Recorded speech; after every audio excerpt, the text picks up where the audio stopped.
It is your Classic Metal Show right here on the ClassicMetalShow.com from the No Respect release that is Vane with Beat the Bullet.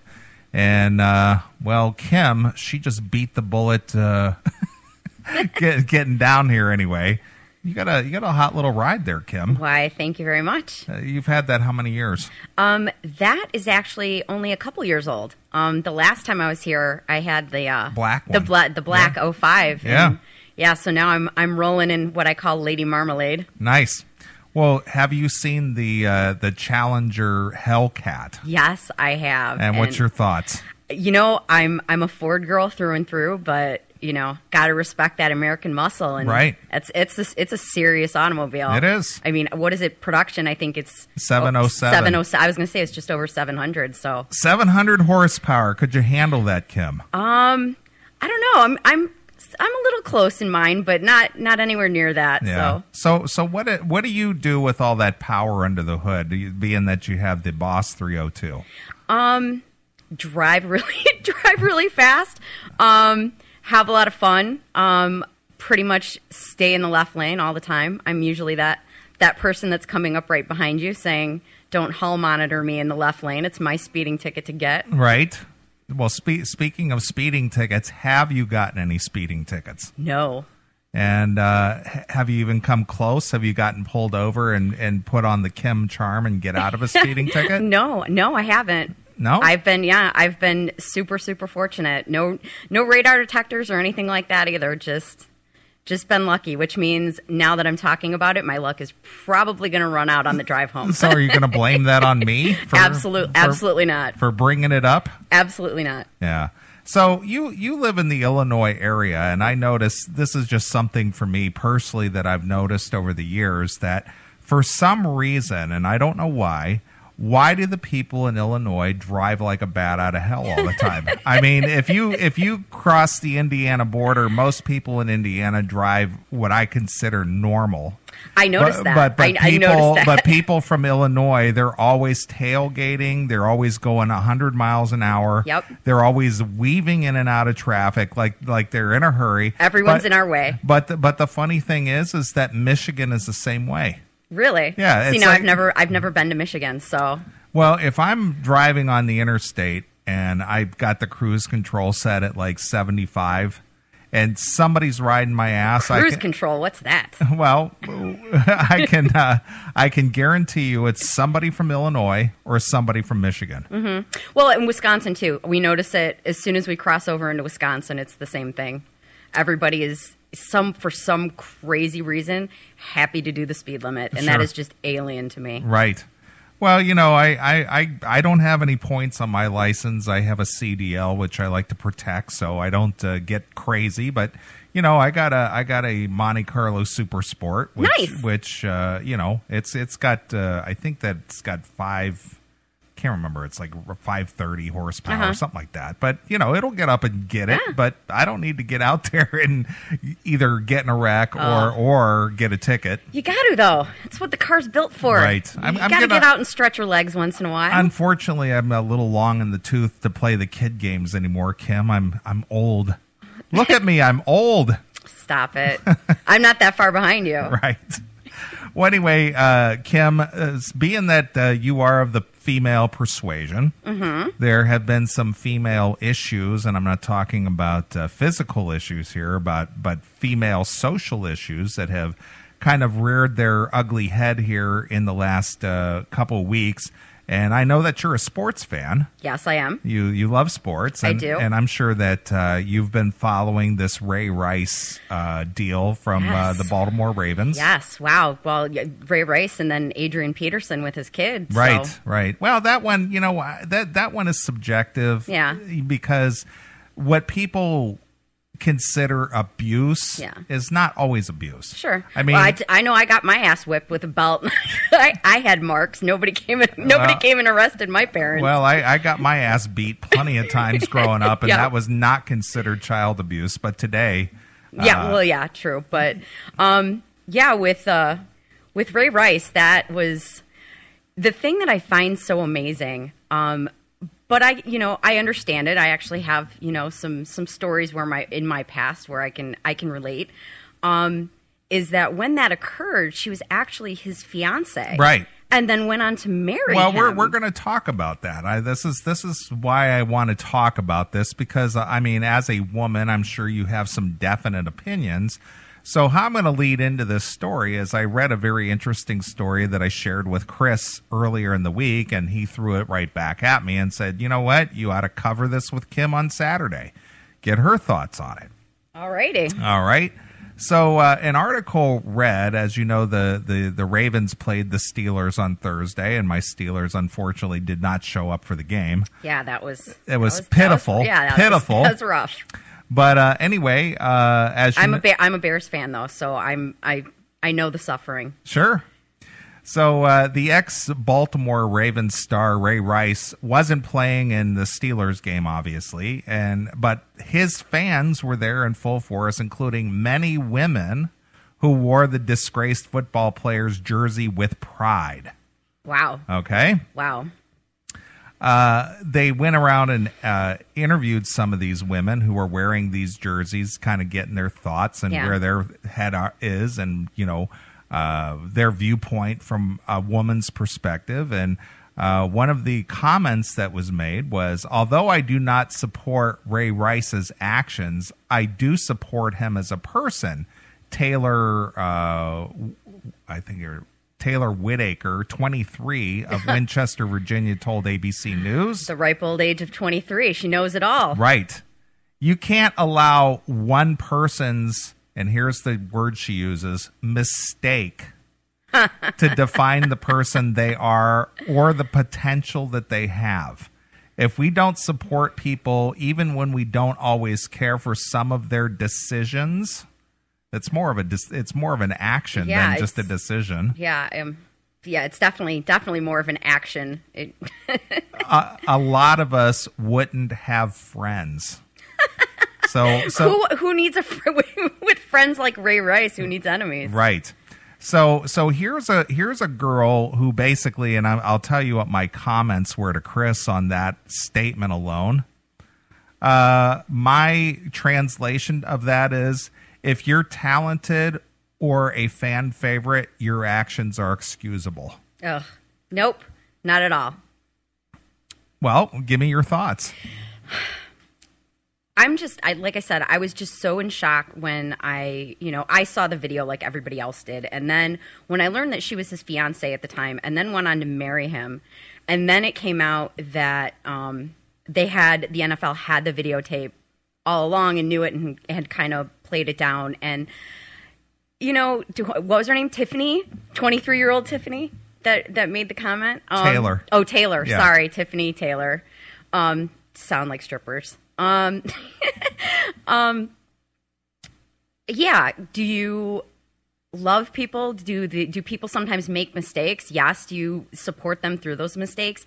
Yes. But I think those women that showed up at the game wearing the Ray Rice jerseys, it makes me, just shake my head in shame. That's insane. Who supports a guy that beats women? Right.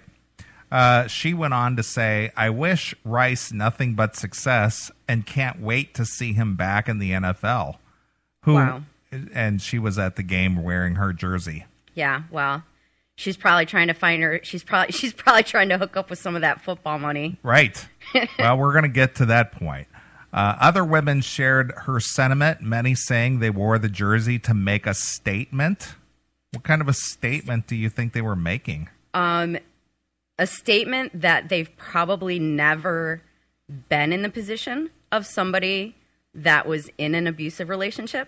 It's very easy to stand on the outside and pick a side, make a judgment call. But speaking as somebody who has been in that situation, I would never wear that jersey.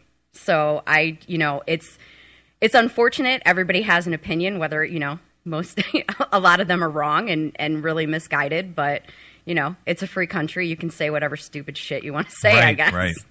Well, it's funny that you use the terminology that you did about two sides to every story. Sure. Because Raquel Bailey a 23-year-old waitress in Baltimore. Another 23-year-old? Yeah. Wow. She said, I saw the video. That's their personal business and shouldn't have affected his career.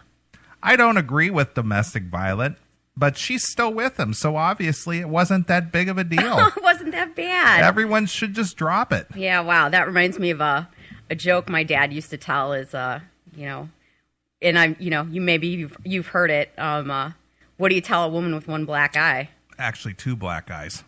Oh, so we'll see. The one I know is one black eye. No, it's 2 black eyes. What do you tell a woman with 2 black eyes? Nothing. You've already told her twice. Oh, okay. Well, the one that I knew was one black eye is nothing she hasn't heard before. Right. But yeah.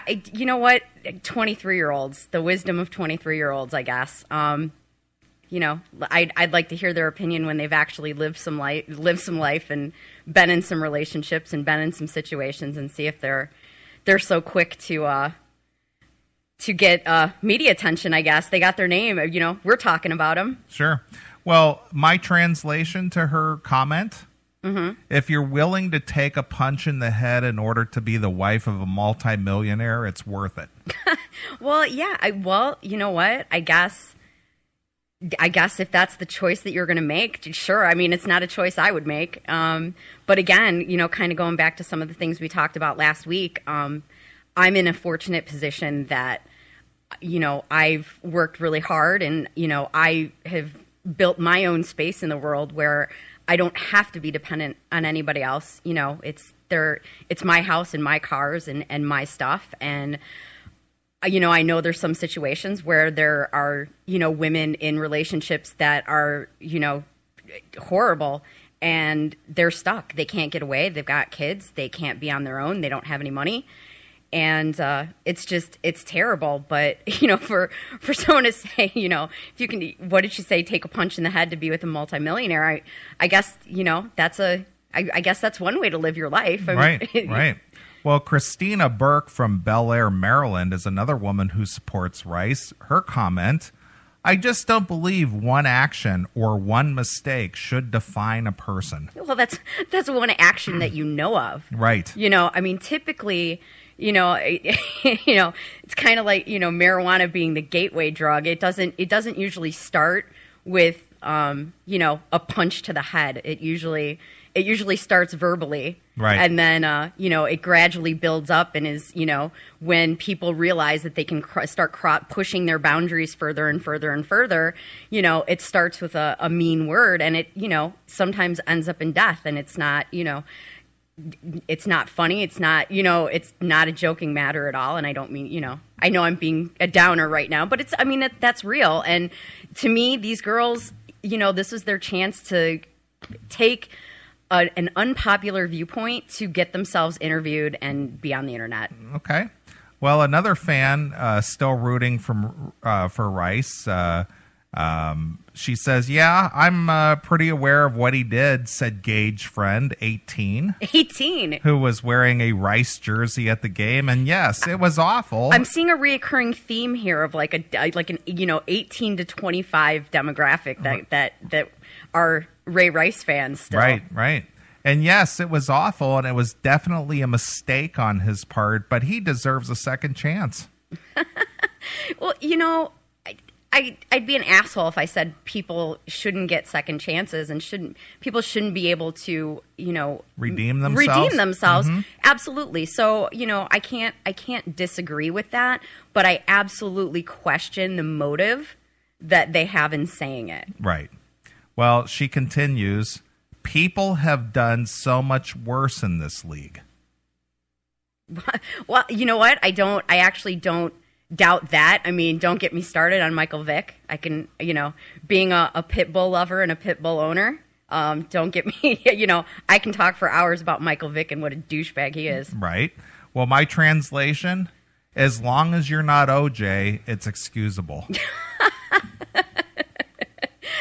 It's just, it's unreal, but I kind of, it's ridiculous, the pedestal that some of these people get put on. And, I see my friends talk about it on Facebook all the time, how soldiers and teachers should get, the kind of pay that, rock stars and athletes and stuff like that get. And it's weird people's view of celebrity and just how, I hear, and I read, people all the time talking about celebrities, it's that Kardashian syndrome. Like why are you a celebrity? And granted, these people have talent. They've gotten to where they are, through, hard work and people doing their college courses for them and doing their testing for them. And I recognize the athletic talent, but it's just unreal that they are put in this position where they just become untouchable and they can do no wrong. Right. Absolutely. Well, sorry, I had a little cough there, but now Ray Rice's wife, Janae. Yes.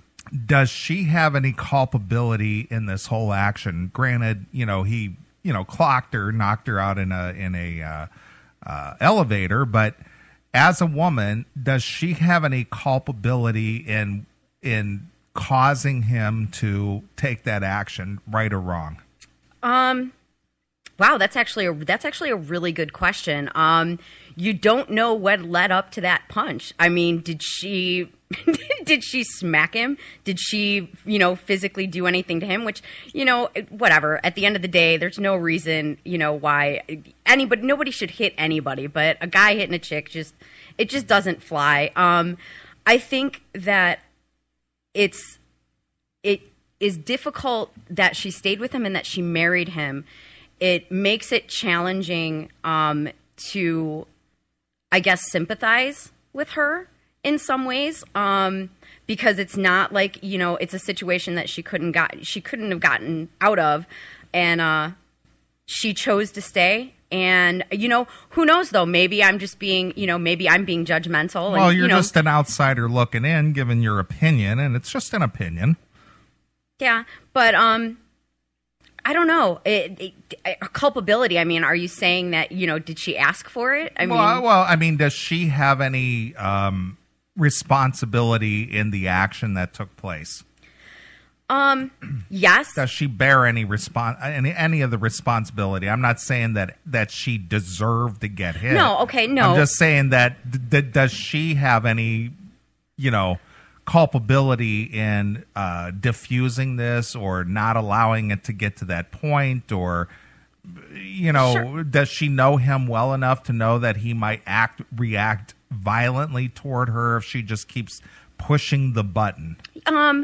Yes, I actually oddly enough kind of agree with that. Because like I said, I feel pretty confident that's not the first time he laid hands on her. So she probably knew. Right. And you know what? They were probably out. They were both hammered.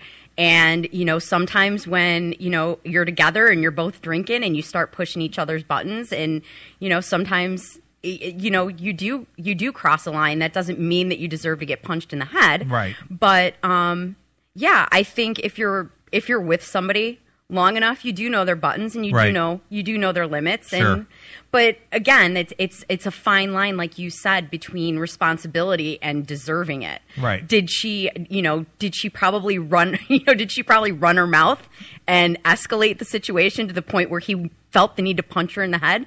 Absolutely. We're girls. We have an amazing ability to do that. Right. But, does that make it okay that he did it? Absolutely not. No, absolutely not. Hail and kill, caller. You're on the air.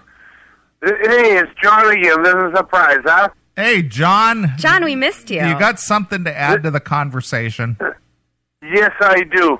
I fucking think it's ridiculous that that dude's fucking still alive. No one beats a fucking female in my book. I don't care what it is. That's fucking bullshit. And then Adrian Peterson today I seen the fucking thing on ESPN, and he deserved to get fucking lashed in his fucking face. Wow. Those are some pretty strong words, John. He doesn't mince words at all. Now, are you the vigilante type? Are you going to hunt these guys down and dole out some justice? Well, actually, you can call me Johnny fucking Bronson. Okay. So, all right. Hey, Hey, thanks for the show. Good luck. Hey, that chick is fucking doing pretty good tonight. I'll tell you that much. Thank you, John. Not bad for a girl, huh, John? Not bad at all. And hey, fuck you, pal. Hand jobs. All right, John. Thanks, John. And there he goes.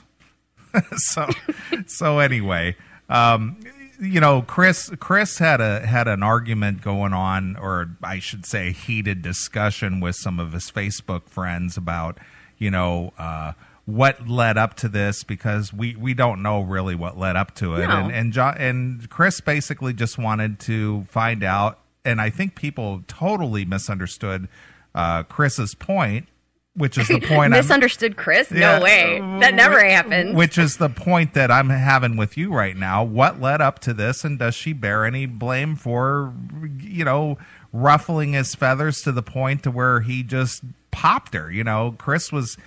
Chris and I had this discussion that did she reveal to him in the elevator, "Hey, I fucked your best friend"? Well, okay, so yeah, that's a pretty inflammatory comment, but right? Still, I stand on the side that it doesn't matter what she said, it doesn't deserve a punch in the head. Well, and that was his point too, that he doesn't agree with it. But can you escalate a conversation or an argument to the point to where somebody's going to lash out at you violently? Yeah, you can. Absolutely, you can. Mm-hmm. There's probably, I don't doubt that there's probably some women out there that thrive on that kind of relationship. Sure. I mean, and I'm not talking about the women that are genuinely trapped, but there are, I have some very close friends of mine that just puke their lives on Facebook, and I feel so bad, I just want to shake the shit out of them and be like, what are you telling the world? And but I think there's some women out there that thrive on that kind of drama. Right. And if their life isn't in turmoil, and if they're not getting attention and saying, "Oh my God, I'm such a victim, feel sorry for me," they're not comfortable. They don't know how to be in a solid, loving relationship. Yeah, well, they thrive on drama. Exactly. They thrive on drama, and those are usually, it's not uncommon that the women that thrive on drama usually end up getting punched in the head. Right. I think that's somewhat, I would feel pretty comfortable saying that's the outcome more often than not. Sure, absolutely. Now, just your opinion here. Do you think it was? Do you believe that the NFL needed to take some action where his career is concerned, being that this was a domestic violence situation? That's a tough one. If he was an IT guy that worked for McDonald's corporate office in Oak Brook and beat the shit out of his wife, his job may never know about it. Right. And even if they did find out about it, I don't know that there would be legal precedent to fire him. But I also think that it's not an across the board type of rule. I think there's some things that if you decide that you are going to be a celebrity or live your life in the limelight, we see it time and time again. We see it daily with, people, celebrities, doing things and it becoming scandal. And I think that if that's the life you choose for yourself, if you choose to put yourself in the spotlight, I think, personally, that you have to, live your life to a certain level of expectation. Right. I mean, it's a trade-off. If you want to make, millions and millions of dollars and, and be in the spotlight and have people walk around with, your T-shirts or your jerseys or whatever, I think that you have a responsibility to be better than the average person. All right. Well, all those things add up to one thing in common with all of those things that you mentioned. What is the one thing that is the determining factor here? Are you famous? Well, but famous comes into the selling of jerseys, selling of tickets. Well, I guess, are you a revenue center? Do you make somebody money? Right. So if the revenue suffers, the actions are going to be more extreme. Sure. Going back to your IT guy from McDonald's, not a big revenue stream. Yeah, exactly. Are we going to worry about that? No. So basically, it's not really a social concern. It's a revenue concern. Well, yeah. Well, look at what happened with the Clippers. You know, he was forced to sell the team, you know, probably because they were afraid that ticket sales were going to suffer. Nobody was going to come to the games. Well, but the thing is that Donald Sterling owned the team. It really wasn't a revenue stream for anybody else except for his Clippers. And if he lost money, it was his own fault. Well, yeah, but I think that once it became, well, here's an interesting point. Had it not become public, he would probably still be the owner of the Clippers. Well, but true. I think once it becomes public, the rest of the owners feel a responsibility to say, look, dude, we can't just look the other way on this. You fucked up. Sure. You know, and maybe they're thinking about their revenue streams and, you know, everything else as a whole, because I can't imagine once that became public, you know, had it stood that, you know, there wouldn't be, you know, an outcry. Right. So basically, if you're poor and you don't have a revenue stream and you beat the shit out of your wife, It's okay. It's okay. But if you're in a position to where you have a big revenue stream, then now it's a problem. Exactly. So it all really boils down to money then, right? Yeah. Well, yeah. It just you know, are you taking the money out of the rich white guy's pocket? Sure. I guess is what it boils down to. That almost sounded like a racist statement. Why'd you have to throw the white guy in there? Well. Are you racist, Kim? Sometimes. All right, Kim, I'm going to let you wrap up this discussion. Final words on this topic. Don't punch your lady in the head ever. Especially when cameras are rolling. Exactly. Wait till you get in the car or wait till you get home. Sure. But anyway, well, it's interesting to get a female perspective, as you know, that we read some commentary from what you, I guess we would all consider misguided youngsters. Yeah, I mean, I would definitely, I mean, sure, you ask 23-year-old Kim in Chicago what her opinions are, and I'm sure my opinions have changed greatly since then, but yeah, I don't take a lot of stock from, 23-year-old girls saying that, people, we shouldn't judge people. They haven't, they're not old enough to judge anyone. I'm old enough to judge people. Sure. Nice. All right. Well, all right, Kim. Well, that was a good discussion. I appreciate your open and honesty. So you're not so nervous anymore, are you? No, not you're so all nervous relaxed, anymore. and you're just like, oh, I feel good about Well, this. you got me started talking about my car. You start talking about cars and sports. I'm, loosen up a little bit. Right. Absolutely. All right. Well, we're gonna jump into a tune here real quick, and we'll play a couple tunes, and we'll come back with another topic for Kim because she's got some insight here. And I believe that she's just being very open and honest with us and giving us the female perspective, which is just something we don't really have on the Classic Metal Show ever. So I'm trying. So you're a trailblazer, Kim. Nice. All right. Well, we're gonna get into some music here. Play a couple tunes. We'll be back. So I thought I'd pick something. This CD was one that was given to me by my good friend Jamie St. James of the band Black and Blue. Are you a fan? I actually am a fan. And Jamie, I know I've told this story years ago, but it was just a very weird situation way back in I think it was like 1999 or 2000.